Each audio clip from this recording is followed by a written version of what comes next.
এই বিষয়টা নিয়ে কথা বলেছো, সেটা অঙ্কিতাদি হয়তো খুব একটা খুশি নয়। তুমি এটা নিয়ে কি বলবে? মানে হয়তো অঙ্কিতাদি বলতেই চাইতো না।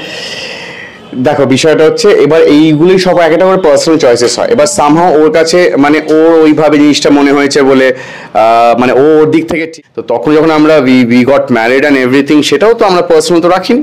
আমরা জানতে চাই, শুধু লোকে কেন, আমাদের বাড়ির লোকেদেরও জানতে চাই। এটা কিন্তু যে কোনো মানুষ জানতে চায়। মুখ অব্দি যাই না, আমরা এখান থেকে ভাই ওটা অন্ধকার গলির দিকে যাবো না, কিন্তু গলির পাশে দাঁড়ালেই বোঝা যায় আলো আছে, টার্নিংও আছে। নাম পাল্টাই, সম্পর্ক পাল্টায় নাকি? সম্পর্ক সবসময় থাকে, আমরা নামের পরিচিতি পাল্টাতে থাকি। আজকেও বন্ধু হয়েছে, আজকেও ক্লোজ বন্ধু হয়েছে, আজকেও বেশি বন্ধু হয়েছে, আজকে একদম ছেলেটা ভালো ছিল না। এই চারটে জিনিস আমরা এক মুহূর্তে বলে দিই।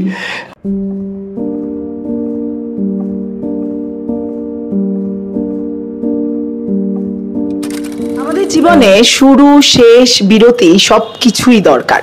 তাহলেই জীবনটাকে আসলে উপভোগ করা যায় জীবনের মতো করে, না হলে ওই যেটা আমরা বলি আর কি, ভীষণ বোরিং হয়ে যায়। তো যাই হোক, আজকে আমার সঙ্গে যিনি আছেন তিনি খবরে থাকতে একেবারেই পছন্দ করেন না, বিশেষ করে ব্যক্তিগত জীবন নিয়ে তো নয়ই, কাজের মানে তার কাজের জীবন নিয়েও খুব একটা কথা হোক ঠিক আছে হতেই পারে, কিন্তু তিনি বলেন না। কিন্তু এই মুহূর্তে কাজ, ব্যক্তিগত জীবন দুই নিয়েই তিনি আলোচনায় রয়েছেন প্রান্তিকদা, এবং যেটা একেবারেই পছন্দ নয়, তাই তো বোধহয়? না, আসলে ব্যাপারটা কিছুই না, মানে হ্যাঁ, মানে আমি কি বলবো, মানে ব্যক্তিগত জীবনটা আই থিঙ্ক এই সময়টাতে কখনোই ম্যাটার করেনি, বাট এই সম্পর্কের জায়গাতে এলে ইটস লাইক মেন স্পেস আর কি। এটাতে দারুণভাবে আমরা প্রজেকশনটা খুব সুন্দর লাগে আর কি, এই পার্টটা দেখাতে গেলে। তো ডেফিনেটলি হ্যাঁ, আজকে আমরা খুবই মানে আমি ইনফ্যাক্ট অনেকদিন ধরেই আমি এটা এরকম প্রশ্নের সম্মুখীন হচ্ছি, বাট হ্যাঁ এটাও আমি জানি আমি একজন অভিনেতা। আমার তো কিছু অ্যাকচুয়ালি নেই। আমি যদি আমার সব কিছু দর্শক বা যারা দেখছে তাদের উপর নির্ভর করতে হয়, তো তাদের কিছু প্রশ্ন তো থাকবেই, আর সেই প্রশ্নের উত্তর দেওয়া এটা তো আমার কাম্য, সেই ভেবে আর কি। আমার বলে আমার কিছুই নেই এটা তুমি বিশ্বাস করো? মানে একজন অভিনেতা, অভিনয়টা অবধি তার কাজ, তার ব্যক্তিগত জীবনটা আলাদা, এটা তুমি বিশ্বাস করো? মানে এটাই হওয়া উচিত আমার মনে হয়। মানে উচিত অনুচিত জানি না, কিন্তু আমার অভিনেতা, আমার মানে as an actor it is a part of my life, this is not my whole life. মানে এটা আমার পুরো জীবনটা নয় যে এইটা ধরেই আমার সকাল থেকে ওঠার ঘুমোতে যাওয়া। আমি অভিনয়টা আমার পেশা, মানে আই এম ব্লেসড যে I am paid for it. যে maximum people they are like সবসময় অ্যাক্টিং করছে, কিন্তু তারা they are not getting paid for it. So I am blessed in that way. আর আমি এই সপ্তাহটাকেই ভালোবাসি, আর এইটাকে নিয়ে আমি এগিয়ে যাই। অ্যান্ড যার জন্য আমার অনেকেই একটা থাকে যে ব্যক্তি প্রান্তিকের কি জীবনে কি হচ্ছে না হচ্ছে, আর সেরকম যে দারুণ কিছু হচ্ছে তাও নয়। এই যে হঠাৎ করে দারুণ একটা জিনিস যখন হয়, তখন সবাই একটু দারুণ নাকি?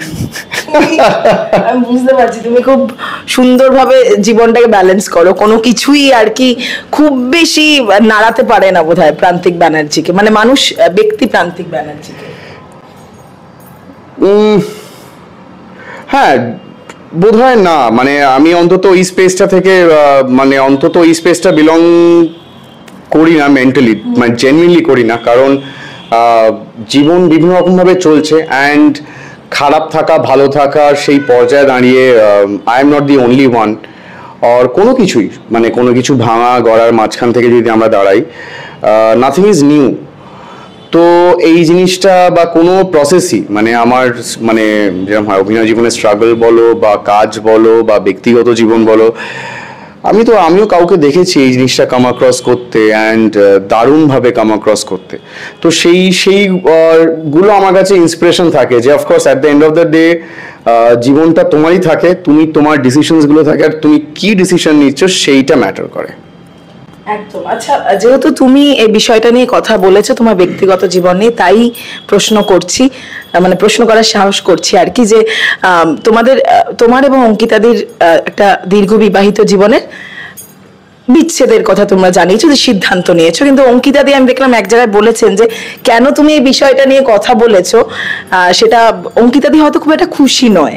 তুমি এটা নিয়ে কি বলবে? মানে হয়তো অঙ্কিতাদি বলতেই চাইতো না।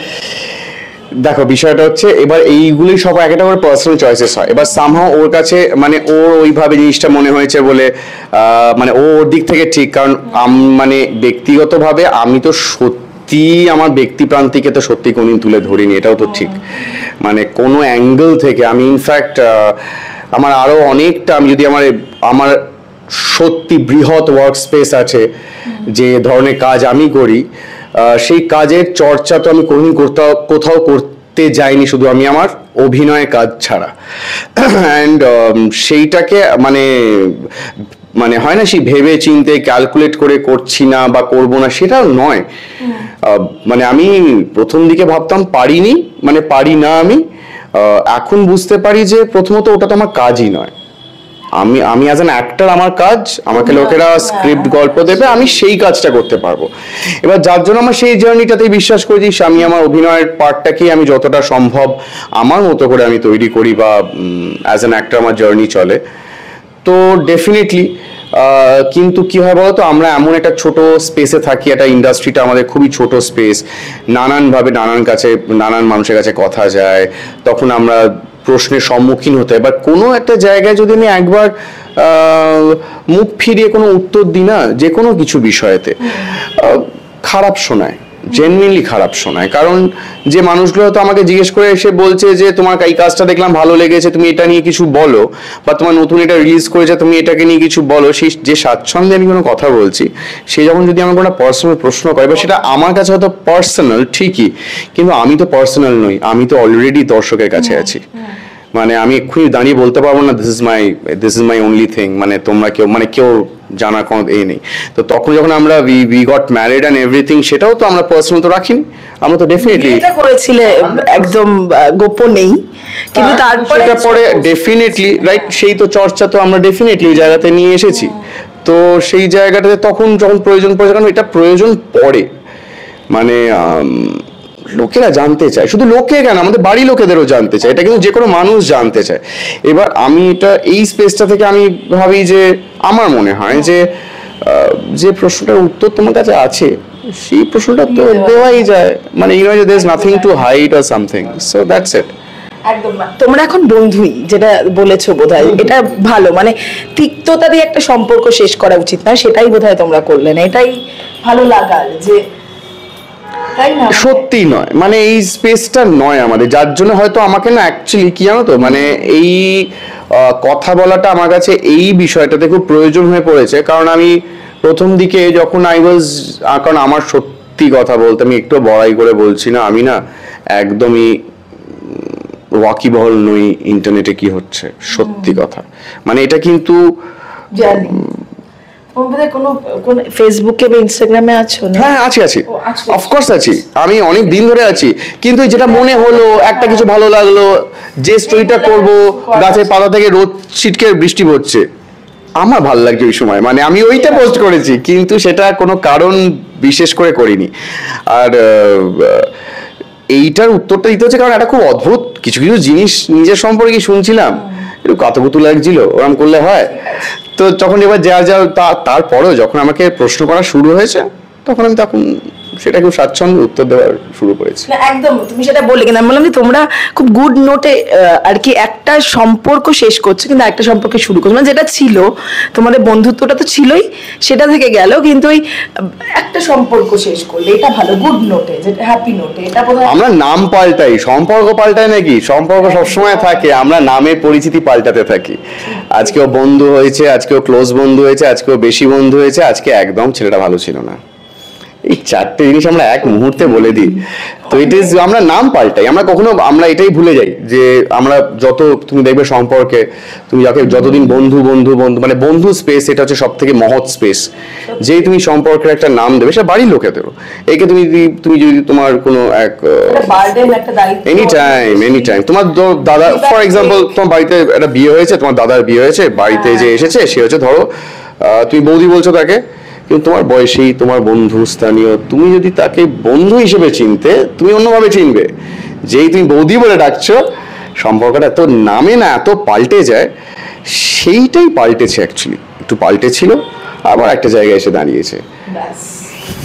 যেটাই আমরা খুশি থাকি সেটাই আমাদের মনে হয় করা উচিত, এবং সেটা তোমরা দুজন প্রাপ্তবয়স্ক মানুষ সিদ্ধান্ত নিয়েছো, অবশ্যই নিজেদের জন্য খুব ভালো। যাই হোক, যেটা আর একটা খবর সেটা হচ্ছে যে আমরা যেখানে ইন্টারভিউটা নিচ্ছি সেটা একেবারেই প্রান্তিকদার বাড়ি ভাববেন না, যদিও বাড়ির মতোই। আমরা এসে চমকে গেছি, প্রান্তিকদার 1.5 বছর ধরে তোমার এই স্টুডিও, তোমার এই প্রোডাকশন হাউস, কাউকে আমরা জানতেও পারিনি, জানতেও দাওনি, মানে অদ্ভুত, নিজের মতো করে কাজ করে গেছে প্রান্তিক স্টুডিওস। রাইট, প্রান্তিক স্টুডিওস। এবার ডেফিনেটলি স্টুডিওসটা মেনশন করতে হয়, বা স্টুডিওটা আমরা it's I do not mention film production technically, কি বলতো, আমি এটা কমিউনাল স্পেস হিসেবে আমি এটাকে করে রাখি আর কি। কোনোভাবে কোনো নাম, কেউ কারোর কোনো পদ ওইভাবে হয় না। সো এখানে আমার যেটুকু একটুখানি একটাই আমার লুক আউট, যে প্রচুর মানুষ আছে যারা they want to work in a very মানে তারা দারুণ কাজ জানে, যারা মানে আমি একমাত্র আমাদের এখানে দেখেছি যে ছেলেটা স্ক্রিপ্ট লিখতে পারে, সেটা সিনেমা করতে পারে, সে ছেলেটা অভিনয় করতে পারে, কিন্তু কেউ বুঝতে পারছে না কোথায় করছে। আর সত্যি কথা বলতে যতই ইনস্টাগ্রামে কেউ পোস্ট করুক তাতে কারোর কাজ বোঝা যায় না। তো এই যে একটা বিরাট গ্যাপ হয়ে গেছে আমাদের আর্ট অ্যান্ড আর্টিস্টের ভেতরে, আমরা এখন আর্টটাকে আমরা মাপি টাকাতে, অ্যান্ড আর্টিস্টকে আমরা ভুলে গেছি, আমরা আর্টিস্টের সাথে কানেক্ট করতে জানি না। তো আমার এই গ্যাপটা বহু দিন ধরে আমি ফিল করে করে করে আমি এইটা হয়তো 1.5 বছর এরম স্পেস। তার আগে থেকে I have been doing films, আমি ডিরেক্টিং, মানে আমি কিন্তু ফিল্ম ডিরেকশনও দিয়েছি। আমার এনএবিসিতে 2022-এ একটা রাহুলদার অরুণোদয়ের গল্পে একটা ছবি বেস্ট ফিল্ম অ্যাওয়ার্ডও পেয়েছে। প্রচারের জন্য নয় তো, ওটা একদমই নয়, এটা আমি কি প্রচারটাকে বেস্ট ফিল্ম তো হাজার একজন পাচ্ছি। ইট ইজ মানে for me, if I am doing this, আমি কয়েকজনকে যারা চায় তারা ঠিক পৌঁছে যায়, তারা এখানে তারা ঠিক আসে, তাদের জন্য আমাকে পোস্ট করে বোঝাতে হয় না যে please come and do your work. So তারা যখন আসে তারা তাদের মতো করে তাদের স্পেসে কাজ করে। অ্যান্ড ইনফ্যাক্ট আমি বলছি, ধরো একটা basic edit set up, basic shooting set up, light and everything, ছোট ছোট কাজ, এখন তো কন্টেন্ট ইন্ডিপেন্ডেন্ট কাজকর্ম তোমার এখান থেকে হয় বোধহয়, এটা বেশ ভালো লাগলো। হ্যাঁ, অ্যাবসলিউটলি। আর এখন তো ইন্ডিপেন্ডেন্টই তো, ইন্ডিপেন্ডেন্ট কাজে সবকিছু হয়ে যেতে পারে, সবকিছু হয়ে যেতে পারে, একটু স্মার্টলি ডিল করতে হবে। And it's a community. আমরা একটা আমাদের পাওয়ার যেটা আমরা সবসময় ভুলে যাই, মানে যারা আমরা ক্যামেরার এপাশে আছি, যে ক্যামেরার ওপাশে যারা আছে তাদেরকে আমরা স্বপ্ন দেখাতে পারি। আমরা ছোটবেলায় টিভি দেখে স্টাইল শিখেছি, প্রেম শিখেছি, মারপিট শিখেছি, কোনটা ঠিক কোনটা ভুল সেটা কিন্তু আমরা টিভি দেখেই শিখেছি। আজকে টিভির ভেতরে গেলে কিন্তু তোমাদের ওই দায়িত্বটাই হয়। সো এতটা পাওয়ারফুল স্পেসে টাকার অঙ্কে কখনো হিসেব হতে পারে না সেটার। এটা এই পরিধিটা মেটানোর জন্য হয়তো আমার এই জার্নিটা থাকে। একদম, মানে যেখানে ওই ব্যবসাটাই আছে, টাকা মানে যে জায়গাটা আমরা দেখি সেখান থেকে তাই জন্য বোধহয় একটু দূরে, মানে তুমি নেই প্রায়, মানে সিনেমা ধারাবাহিক সেটাতে নেই, এই কারণেই বোধহয়, কারণ ওটা তোমার আমি বুঝতে পারি না, খুশি আমি ঠিক অনেস্টলি বুঝতে পারি না। কারণ আমার কাছে জিনিসটা মনে হয় যে আমি বুঝতে পারি না, টু বি ভেরি অনেস্ট। আমি আমার অভিনয়ের যে জিনিসটা করি, আমি তো অভিনয়টা আমি শিখেছি, এসেছি, জুনিয়র আর্টিস্ট ছিলাম প্রথমে, then I started my journey, and করতে করতে করতে আমি জেনেছি এটা যেটা করতে হয়, তো অভিনয়টাই ভালোভাবে শিখতে হয়। দেন সাডেনলি আমাকে বলা হয়েছে তোমাকে রিল করতে হবে। কি করতে হবে রিল? সেটা হচ্ছে তোমার সামনে একটা ক্যামেরা তোমাকেই বসাতে হবে, তোমাকে লাইট করতে হবে, তোমাকে মানে মিউজিক করতে হবে, তোমাকে ফ্রেমিং বুঝতে হবে, then you perform. It's a huge job. আমি এটা পারি না করতে, আমি এই পার্টটা পারি খালি করতে, তো আমি এইটুকুতেই আটকে থাকি। দরকারও নেই টাকার পেছনে খুব একটা ছোটার মানুষ প্রান্তিক বানাচ্ছিল। টাকা দেখিয়ে, টাকা চলার জিনিস, টাকার জন্য কিছু আটকায় নাকি? কিচ্ছু কোনোদিন আটকায়। যারা মনে করে তারা ভুল মনে করে, আমি এটা খুব হরফ করে লিখে দিতে পারি। টাকার জন্য কোনোদিন কিছু আটকায় না, তোমার নিয়তটা ম্যাটার করে, রাইট? একদম, তোমার যেটা চাইছো করতে তুমি, সেটাই আমরা ভয় পাই বোধহয়, যে আটকে যাই, যে না আটকে যেতে হবে, নাহলে কি না ওই যে আমরা ভেবে ফেলি যে আটকে যাবো, ভেবে ফেলি যে আমরা গলির মুখ অব্দি গেলেই বোঝা যায় যে আরেকটা টার্ন আছে, আমরা মুখ অব্দি যাই না, আমরা এখান থেকে ভাই ওটা অন্ধকার গলির দিকে যাবো না, কিন্তু গলির পাশে দাঁড়ালেই বোঝা যায় আলোও আছে, টার্নিংও আছে। এই টার্নটা যাতে সবাই নিতে পারে। একদম, তোমার কাজের জায়গায় হোক, ব্যক্তিগত জীবন, দুক্ষেত্রেই এই টার্নটা আসুক, লাইট থাকুক সবসময়।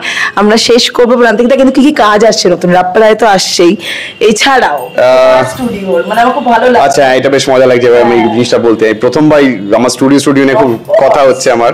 অ্যান্ড আমার কাজ বলতে রাপ্পারায় রিলিজ করছে 5 তারিখে, 12 তারিখে বোধহয় সন্ধে নামার আগে একটা সিনেমা রিলিজ করছে। অ্যান্ড একটা সিরিজের কাজ চলছে, আর নিজে আমি একটা ফিল্ম প্রোডাকশন করছি, আমার একটা অলরেডি প্রি প্রোডাকশন চলছে, নিজে শুট করছি, একটা ফুল ফিচার একটা চলছে। তো হ্যাঁ, কিন্তু হল পাবো না এটা আমি জানি, 2 কোটি বাজেটে তো নয়, তো 2 কোটির কমই আছে, তো সেইটা আমি সবে জানতে পেরেছি। So I am trying to figure out how to do that. হল অব্দি যাবেই না, তুমি জানো কিভাবে তোমার দর্শকদের কাছে পৌঁছানোর দরকার, সেভাবে পৌঁছে দিতে পারবে, বুঝলে? যেটা আমি জানি সেটা সবাই জেনে গেলেই বেটার, সেটাই আমি জানাতে চাই যে পৌঁছে দেওয়া যায়, সেটাই আমি চেষ্টা করছি। সোজা কথা, সহজ ভাবে। থ্যাংক ইউ সো মাচ প্রান্তিক দা। শেষ করবো, শেষে দর্শকদের কি বলবো? দর্শকদের ওই যে আমি জাস্ট জেনারেলি আমি জানি না, মানে আমাকে দেখুন বলবো না, কিন্তু আমি এটা ডেফিনেটলি বলবো। না না না, দেখার কি আছে, এত কিছু দেখতে পারেন, ফোন ঘোরালে এত কিছু, কেনই আমাকে তো মন দিয়ে দেখবেন, দেখার মতো কিচ্ছু নেই যে আমি করছি। কিন্তু আমি এটুকু বলতে পারি যে মানে আমি বাঙালি হয়ে বলছি যে আমরা ছোটবেলা সবসময় শুনেছি যে বাঙালিদের মধ্যেই পাওয়ার, পড়াশোনা, থাকা, তাদের খাওয়া দাওয়া, they are so rich in culture. In fact যখন আমি প্রচুর ট্রাভেল করি, আমি বিভিন্ন শহরে থাকি রীতিমতো, তাদের মুখে আমি শুনি সবসময় বাঙালিদের, দে আর ভেরি প্রাউড অফ বাঙালি। কিন্তু কলকাতায় ফিরে এলে দেখি বাঙালিরা নিজেরা এত হীনমন্যতায় ভুগছে যে ভাবছে তারা কিছু নয়। অ্যান্ড তারা কারণ ভাবছে কারণ কোট আনকোট তারা টাকায় ভাবছে। বাণিজ্যটাকে বাদ দিয়ে দিলে শিল্পটা দারুণ আছে। একটা মানুষ একটা গোটা ছবি বানিয়ে ফেলতে পারে আমাদের কলকাতায় দাঁড়িয়ে। আমাদের এখানে যা কবিতা, গান, যা কথা, যা আলোচনা, যা থিয়েটার হয়, কোনো জায়গায় হয় না। Just be proud of being Bangali, and ওইটা ধরে রাখুন। যদি শিল্পটা ধরে রাখুন, আর্ট, বাণিজ্য নিয়ে ভাবতে হবে না। বানানো সবচেয়ে কঠিন এখন, সত্যি কঠিন। Thank you. Thank you.